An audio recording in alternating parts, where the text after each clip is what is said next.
খলিফা ওমর ইবনুল খাত্তাব, তার জীবনের মূলমন্ত্রই ছিল এই কথাটা। মানে তার সমস্ত কাজের পেছনে এই একটাই চিন্তা কাজ করত, যদি শাসকরা মানুষের কষ্টই না বোঝে তাহলে সেই শাসনের তো কোনো দামই নেই। একবার ভাবুন তো দৃশ্যটা, রমজানের গভীর রাত, মদিনা শহর একদম চুপচাপ, নিস্তব্ধ। সবাই দিনের শেষে ক্লান্ত, ঘুমে মগ্ন। কিন্তু একজন মানুষ, শুধু একজন, তখনও জেগে আছেন। তিনি ছদ্মবেশে শহরের অলিগলিতে একা একা হেঁটে বেড়াচ্ছেন। কেন? কারণ তিনি জানতে চান তার রাজ্যের মানুষগুলো আসলেই কেমন আছে, কেউ কোনো কষ্টে আছে কিনা। আর ঠিক তখনই ওই গভীর নিস্তব্ধতার মধ্যে একটা কান্নার আওয়াজ ভেসে এলো, একটা বাচ্চার কান্নার করুণ শব্দ। ব্যাস, খলিফা সাথে সাথে থেমে গেলেন। তিনি বুঝলেন কোথাও কেউ একজন কষ্টে আছে। তো তিনি ওই কান্নার শব্দটা অনুসরণ করতে লাগলেন। খুঁজতে খুঁজতে গিয়ে পৌঁছালেন একটা পুরনো জীর্ণ তাঁবুর সামনে। আর ভেতরে যা দেখলেন, এক মা আগুনের পাশে বসে আছেন আর তার বাচ্চারা তাকে ঘিরে অঝরে কাঁদছে। স্বাভাবিকভাবেই ওই নারী তো আর চিনতে পারেননি যে ইনিই স্বয়ং খলিফা। তো খলিফা খুব শান্ত গলায় নরম সুরে কাছে গিয়ে জিজ্ঞাসা করলেন, আচ্ছা, বাচ্চারা এত কাঁদছে কেন? তার গলায় ছিল সত্যিকারের উদ্বেগ।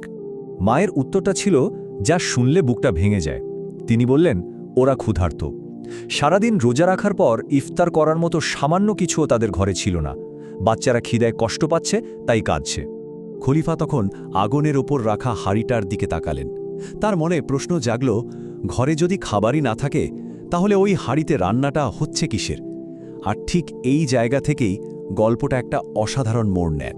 প্রশ্নটা তো খুবই স্বাভাবিক, তাই না? তিনি তো ভাবছেন হয়তো সামান্য কিছু রান্না হচ্ছে, তাই জিজ্ঞেস করলেন, তাহলে হাঁড়িতে কি রান্না করছেন?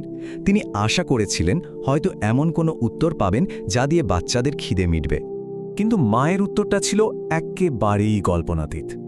তিনি বললেন, হাঁড়িতে শুধু পানি আর কয়েকটা পাথর। আসলে তিনি বাচ্চাদের ভোলানোর চেষ্টা করছিলেন। এই আশা দিচ্ছিলেন যে খাবার তৈরি হচ্ছে, যাতে তারা অপেক্ষা করতে করতে কাঁদতে কাঁদতে ক্লান্ত হয়ে ঘুমিয়ে পড়ে। ভাবা যায়, এই কথা শুনে খলিফার ভেতরটা একদম দুমড়ে মুচড়ে গেল। এরপর ওই নারী, যিনি জানেনই না কার সাথে কথা বলছেন, দুঃখে বলে বসলেন, আল্লাহ খলিফা ওমরের বিচার করবেন। তিনি তো খবরই রাখেন না যে তার প্রজারা কেমন অনাহারে দিন কাটাচ্ছে। এই কথাগুলো ছদ্মবেশী খলিফার বুকে ঠিক যেন তীরের মতো এসে লাগল। তিনি একটাও কথা বলতে পারলেন না, চুপচাপ সেখান থেকে সরে এলেন। কিন্তু তিনি পালিয়ে যাওয়ার জন্য আসেননি, তিনি এসেছিলেন দায়িত্ব নিতে। দেরি না করে সোজা চলে গেলেন বাইতুল মাল বা রাষ্ট্রীয় কোষাগারে, এবং কিছুক্ষণ পরই ফিরে এলেন। আর কিভাবে এলেন জানেন?